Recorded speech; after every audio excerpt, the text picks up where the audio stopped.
Naka-Facebook Live ang lalaking ito habang binamaneho ang kanyang motorsiklo sa bahagi ng Barangay New Buswang, Kalibo, Aklan nang biglang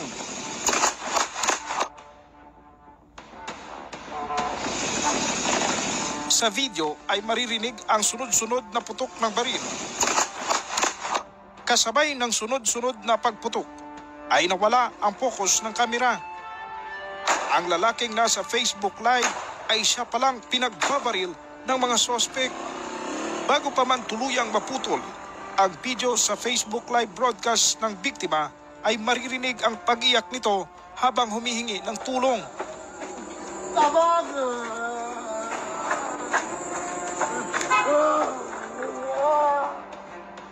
Nakilala ang biktima sa pangalang Ryan Gomez Relator, 44 years old, isang negosyante at residente ng Banga, Aklan.